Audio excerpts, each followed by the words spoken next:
Meu irmão quebrou a empresa do meu pai, e ainda teve coragem de comprar uma moto nova enquanto eu limpava chão para sobreviver. Meu nome é Rafael, tenho 23 anos, e se alguém me dissesse alguns anos atrás que eu ia acabar limpando chão de escola depois de ver meu pai perder tudo por causa do meu próprio irmão, eu teria rido de nervoso. Mas hoje essa é a história que eu carrego comigo e que muita gente não faz ideia do peso que tem. Eu nunca esqueci o dia em que meu pai se sentou à mesa da cozinha, passou a mão pelo rosto como se quisesse apagar as rugas de preocupações acumuladas e disse com a voz embargada que tudo o que ele podia me deixar era uma casa simples, com paredes descascando e telha velha. Naquele instante, eu percebi que o sobrenome que eu carregava, que antes abria portas e arrancava apertos de mão firmes, já não valia mais nada na cidade. Meu pai era dono de uma empresa de colchões, uma das maiores da região, com uma frota de vans própria para fazer as entregas, funcionários que tratavam ele como se fosse da família e um orgulho que ele carregava no peito como se fosse um troféu invisível. Eu cresci ouvindo o barulho das vans saindo bem cedo, o cheiro de café misturado com o som dele atendendo o telefone, resolvendo o problema de cliente, fechando vendas, sempre repetindo que palavra vale mais que contrato. A vida dele girava em torno de trabalho, entrega e honestidade, e por muito tempo eu acreditei que isso seria suficiente para manter tudo de pé. Mas tudo começou a desabar quando meu irmão mais velho, Gustavo, resolveu que era hora de modernizar a empresa e assumir um papel que ele nunca entendeu de verdade. Ele falava como se tivesse estudado administração em alguma universidade famosa, mas a verdade é que o máximo que ele conhecia era discurso vazio e vontade de aparecer. Ele dizia que sabia fazer o negócio crescer, que ia colocar a empresa nas redes sociais, que o pai precisava abrir a mente para a nova geração, que a nossa marca tinha que viralizar, que ele ia fechar parcerias com influenciadores e transformar a loja num império. No começo, parecia que ele tinha razão, pelo menos aos olhos de quem via de fora. Ele falava bonito, andava sempre arrumado, com camisa social justa, relógio brilhando no pulso, cabelo impecável e um perfume caro que deixava rastro por onde passava. Dava entrevistas locais, aparecia em foto, chamava os funcionários de time e fazia reuniões cheias de palavras difíceis. Mas por trás dessa aparência toda, o que ele deixava era um rastro de dívidas, promessas quebradas e uma arrogância que cegava qualquer um que tentasse alertá-lo. Ele assumiu as finanças, começou a fazer compras desnecessárias, assinou contratos arriscados, ofereceu prazos que a empresa não tinha como cumprir, começou a vender colchão fiado para gente que ele queria impressionar, e cada mês fechava no vermelho, mesmo que ele fingisse que estava tudo sob controle. As contas começaram a atrasar, os fornecedores passaram a ligar todos os dias, cobrando, ameaçando cortar prazo, e alguns simplesmente pararam de entregar material. Cada visita ao escritório da empresa, que antes era um lugar de orgulho, passou a ser palco de briga entre ele e meu pai. Eu assisti aquilo de longe, da porta, ouvindo os gritos abafados. O meu pai, que sempre tinha sido calmo, começou a bater na mesa, a andar de um lado para o outro, a perguntar onde tinham ido parar os números, enquanto Gustavo dizia que era fase, que todo crescimento tinha oscilação, que ele tinha um plano. Eu não entendia como alguém podia destruir o próprio sustento da família por orgulho, por vaidade, e ao mesmo tempo se achar a solução de tudo. E o pior de tudo é que, mesmo com as finanças afundando, com boleto vencido se empilhando e funcionário indo embora, Gustavo ainda achava que podia impressionar o mundo como se nada estivesse acontecendo. Ele sempre gostou de ostentar, de ser visto, de sentir que era admirado. Um dia, ele se envolveu num acidente de moto. A moto que ele tinha era boa, não era nova, mas era um sonho para muita gente. Ele caiu por imprudência, por distração, um tombo bobo numa curva, amassou a lateral, ralou carenagem, mas a moto dava para consertar tranquilamente com um pouco de paciência e algum dinheiro. Só que para ele, admitir que tinha caído e consertar a mesma moto era quase como aceitar que era humano. Em vez disso, ele decidiu que precisava de uma nova, mais forte, mais bonita, mais barulhenta.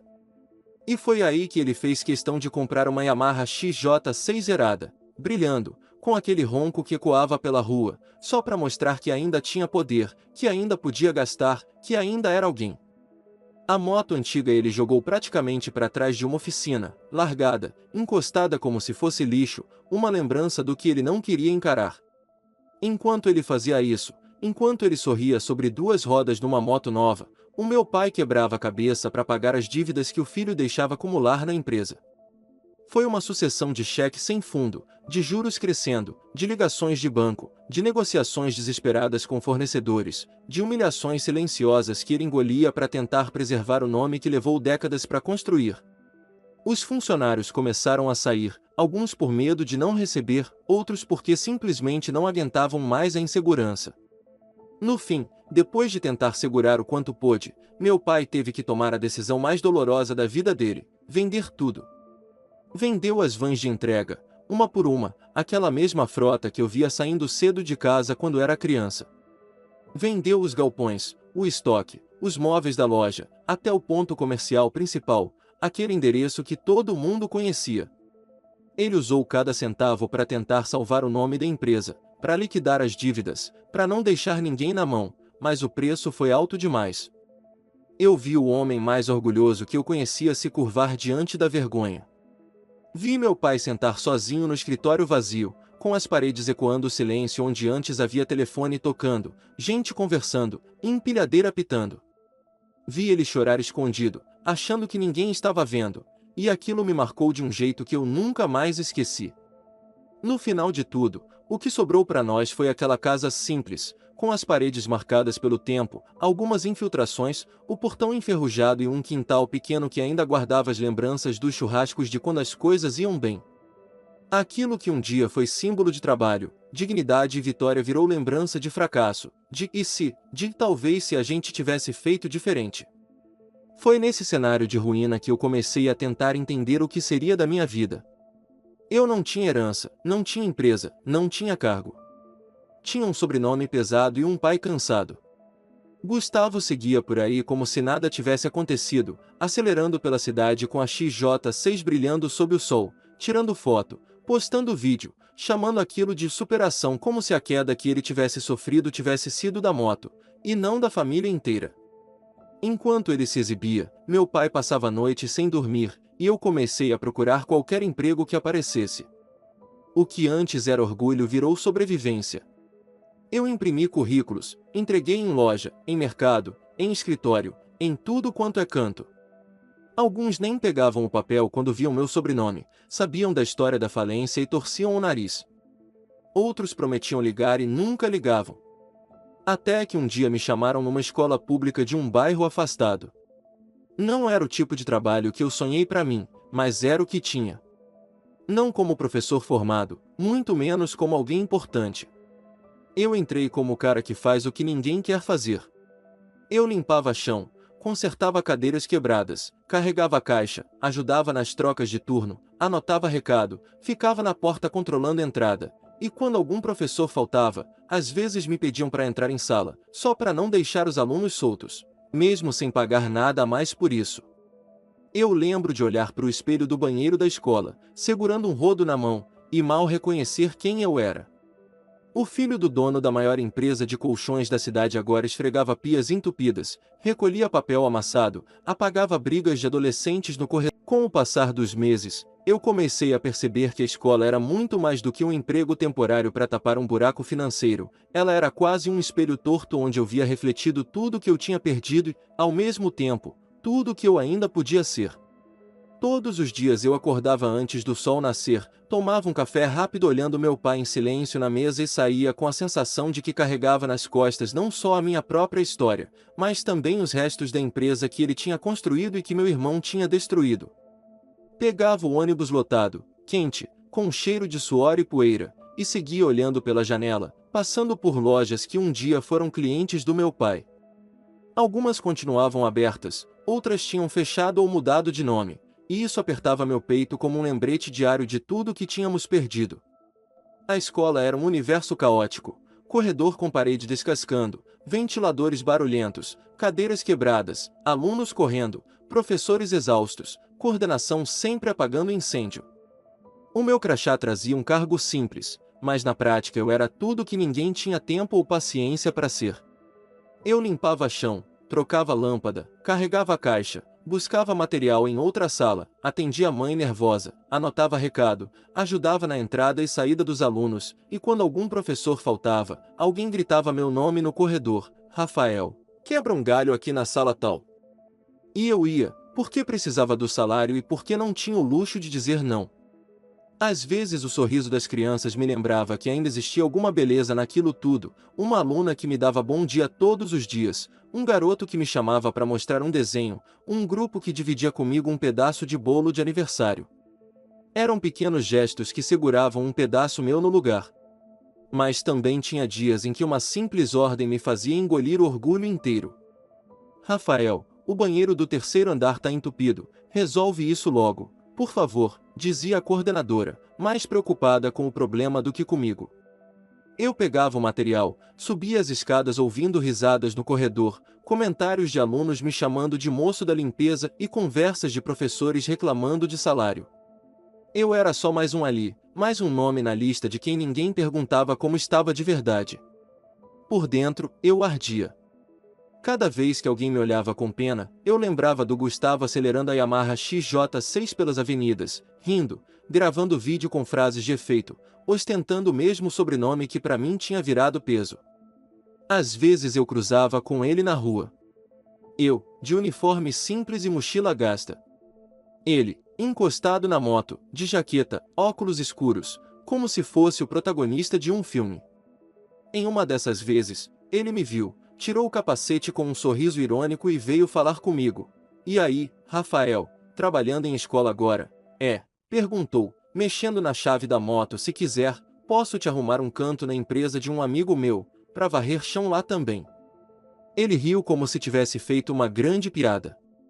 Eu senti o rosto esquentar, respirei fundo, apenas sorri de canto, virei as costas e fui embora. Não era falta de resposta, era excesso de dor. Ali, naquele posto, com cheiro de gasolina e som de moto acelerando, eu percebi de vez que não adiantava esperar nada dele. Eu só tinha a mim mesmo e, por estranho que parecesse, tinha a escola. A rotina seguia igual, até que um dia tudo começou a mudar por causa de um pedido simples. A diretora, uma mulher rígida e direta, me chamou na sala dela. Eu entrei achando que tinha feito algo errado. Ela respirou fundo e disse: Rafael, a professora de história não veio hoje e não conseguimos substituto. Eu sei que não é sua função, mas você toparia segurar a turma por uma aula? Só para eles não ficarem soltos. Eu hesitei, mas aceitei. Quando abri a porta da sala, o barulho das conversas parou. Os alunos me olharam com surpresa e desconfiança. Para eles, eu era só o cara da limpeza. Eu não tinha plano de aula, nem material. Só tinha a minha história, então comecei por ela. Contei do meu pai, da empresa de colchões, de como eu cresci achando que o futuro estava garantido e de como tudo veio abaixo quando meu irmão entrou no negócio.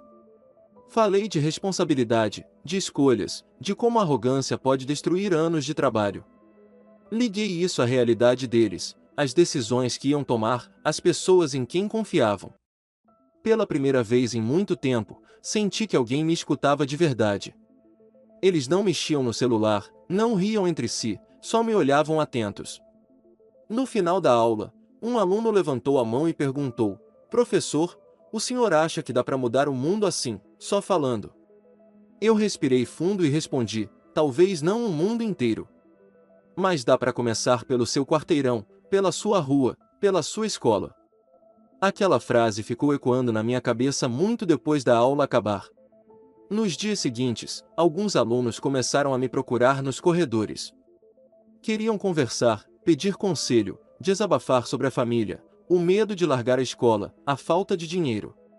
Eu não tinha diploma para isso, mas tinha cicatrizes suficientes para entender. Aos poucos, descobri um propósito ali. Comecei a organizar pequenas ações dentro da escola, um mutirão para pintar um muro, uma campanha de doação de livros, um jeito de consertar ventiladores quebrados. Coisas simples, mas que começavam a mudar o clima. O faz tudo foi virando o cara que resolve. A diretora, antes distante, passou a me chamar para opinar em algumas decisões. Eu ainda limpava chão, mas sentia que estava limpando, aos poucos, a forma como eu me via. Foi numa dessas manhãs que um vereador da cidade foi à escola para falar sobre cidadania. Ele fez o discurso padrão sobre voto e direitos, mas em determinado momento perguntou quem ali acreditava que o poder público podia mudar alguma coisa na vida deles. Quase ninguém levantou a mão. Eu estava encostado no fundo, segurando uma vassoura, e algo em mim não aceitou aquele silêncio. Levantei a mão. Ele me chamou para falar e eu contei um pouco da minha história ali na frente de todo mundo. O filho de um empresário falido que agora trabalhava na escola, mas ainda acreditava que alguma mudança era possível se as pessoas certas resolvessem agir. A plateia prestou atenção. Depois da palestra, o vereador veio até mim, apertou minha mão e disse: "A gente precisa de gente como você lá fora, Rafael. Alguém que saiba o peso de trabalhar e o valor de ouvir." Alguns dias depois, ele voltou com um convite. Queria que eu ajudasse numa campanha comunitária sobre educação. Eu aceitei. No começo, eu só organizava cadeiras, varria o espaço, montava tendas, distribuía panfletos. Com o tempo, começaram a pedir minha opinião sobre como falar com os jovens, como se aproximar das famílias. Eu percebi que sabia traduzir problemas em palavras simples, que as pessoas me ouviam. Isso começou a mudar como eu me enxergava. Enquanto isso, Gustavo continuava agindo como se a vida fosse palco só para ele. Ele seguia ostentando nas redes, falando de superação sobre a moto nova, como se não tivesse destruído a empresa do nosso pai. Em um jantar de família, depois de saber que eu estava envolvido na campanha, ele soltou: "Fiquei sabendo aí que o Rafa tá virando político, é? Cuidado para não prometer o que não pode cumprir, igual o papai fazia." A frase cortou o ar. Meu pai abaixou os olhos, envergonhado. Eu respirei fundo, olhei para o Gustavo e respondi: "A diferença é que eu cumpro o que prometo, mesmo quando ninguém acredita." A mesa ficou em silêncio. Naquele instante, eu vi de novo um brilho de orgulho. A partir daquele jantar em que eu enfrentei o Gustavo na frente de todo mundo, as coisas começaram a mudar de um jeito que eu não esperava. A campanha comunitária em que eu ajudava cresceu rápido. O que começou com algumas reuniões simples em salão de bairro virou encontros cheios, com gente em pé, mães trazendo filhos, jovens perguntando, idosos contando histórias da vida toda. O vereador que tinha me convidado percebeu que, de algum jeito, eu conseguia conectar as pessoas. Eu falava a língua delas, porque vinha do mesmo lugar de dor e falta de oportunidade. Um dia, depois de uma reunião particularmente difícil, em que ouvimos reclamações sobre escola, saúde, transporte, ele me chamou de canto e disse: "Rafael, eu quero você mais perto. Não só como voluntário. Quero você na minha equipe." Eu fiquei parado por alguns segundos, sem saber o que responder. Ainda me via como o cara que limpava chão de escola, mas ao mesmo tempo algo em mim sabia que aquela era uma chance única. Aceitei. A partir dali, minha rotina virou uma mistura de dois mundos. Durante o dia, eu ainda estava na escola, cumprindo minhas funções, ajudando no que fosse preciso. Nos horários livres e à noite, eu participava de reuniões, estudava sobre gestão pública, lia sobre leis, ouvia histórias de outras cidades. Eu passava horas anotando tudo em cadernos, com medo de esquecer, tentando entender como aquele mundo funcionava. Eu não queria ser só mais um falando bonito, eu queria saber o que estava fazendo. Enquanto isso, meu pai foi percebendo a mudança. Cada vez que eu chegava em casa e contava alguma coisa nova, ele ouvia com atenção, fazendo perguntas, sorrindo de leve. Ele, que antes só falava de colchões, caminhões e prazos, começou a se interessar por palavras como projeto, emenda, audiência. Às vezes ele dizia: "Se na minha época eu tivesse alguém para explicar as coisas assim, eu não tinha caído em tanta conversa fiada." Eu ouvi aquilo como um lembrete de que eu não podia repetir os mesmos erros. Já o Gustavo começou a desaparecer das conversas. Ele ainda circulava pela cidade, mas já não com o mesmo brilho. A moto nova, a Yamaha XJ6 que ele tanto ostentava, começou a aparecer menos nas redes. Um conhecido me contou, quase em tom de fofoca, que a empresa do amigo em que ele dizia ajudar na gestão tinha entrado em crise também. Dívidas, confusão, briga entre sócios. Não demorou para a XJ6 aparecer anunciada para vender. Quando eu soube que ele tinha se desfeito da moto para pagar parte das próprias dívidas, não senti vingança, só um tipo de silêncio por dentro. Era como se o mundo tivesse dado uma volta que eu não precisei empurrar. Um tempo depois, o partido do vereador começou a se organizar para as eleições municipais. A equipe cresceu, as reuniões ficaram mais sérias, e um dia ele me chamou para uma conversa reservada. Sentamos num banco de praça, no fim da tarde, e ele foi direto ao ponto: Rafael, eu quero te indicar para uma vaga como assessor, oficialmente. Você já faz o trabalho, já está com o povo, já entende a realidade. Falta só o cargo combinar com quem você é. Eu tremi. Não porque duvidasse do que eu fazia, mas porque sabia o peso que aquela decisão podia ter. Pensei no meu pai, na casa simples, na empresa que não existia mais, na escola, nos alunos que me chamavam pelo nome, nas noites em claro pensando se um dia eu ia conseguir devolver a ele pelo menos um pouco do orgulho que tinha perdido. Fui para casa com a cabeça cheia. Naquela noite, sentei à mesa com meu pai e contei tudo. Ele ficou em silêncio por alguns segundos, respirou fundo, colocou a mão sobre a minha e disse: Filho, o mundo precisa de gente que sabe o que é cair e ainda assim levantar para trabalhar no outro dia. Se você for entrar nisso, entra para fazer a diferença, não. No dia da posse, o auditório estava cheio, as luzes fortes, o som dos aplausos ecoando. Eu sentei lá atrás, observando tudo, até que chamaram o nome da nova equipe. Subi ao palco junto com outros, ouvi meu nome ser anunciado e senti um nó na garganta. Olhei para a plateia e vi meu pai na primeira fila, com lágrimas nos olhos, segurando as mãos, olhando para mim como se estivesse vendo um milagre. E, no meio da multidão, quase escondido, vi o Gustavo encostado na parede, sem moto, sem brilho, com uma expressão difícil de decifrar, entre inveja, arrependimento e cansaço. Na hora do discurso, o vereador falou sobre projetos, metas, promessas, e em um momento me chamou pelo nome, pedindo que eu dissesse algumas palavras. Eu caminhei até o microfone, com o coração acelerado, e respirei fundo. Olhei para as pessoas, para meu pai, para o meu irmão ao fundo, e falei: eu não nasci em gabinete. Eu cresci vendo meu pai acordar cedo para trabalhar, construir uma empresa que um dia foi motivo de orgulho e depois virou motivo de vergonha. Eu vi o que é perder tudo. Hoje eu estou aqui não porque sou melhor do que ninguém, mas porque eu sei o peso de cada conta atrasada, de cada chão que precisei limpar para sobreviver. A gente pode perder tudo o que tem, menos a chance de recomeçar. O que define quem somos não é o que a gente herda, é o que a gente constrói quando o chão desaparece. O auditório ficou em silêncio por um segundo e depois explodiu em aplausos. Naquele momento, eu senti que a voz que antes ecoava sozinha no banheiro da escola agora alcançava muito mais gente. Depois da posse, a vida mudou de ritmo. Eu continuava trabalhando muito mais do que falava. Visitava escolas, conversava com diretores, ouvia funcionários que pareciam ser invisíveis para o resto da estrutura, exatamente como eu já tinha sido.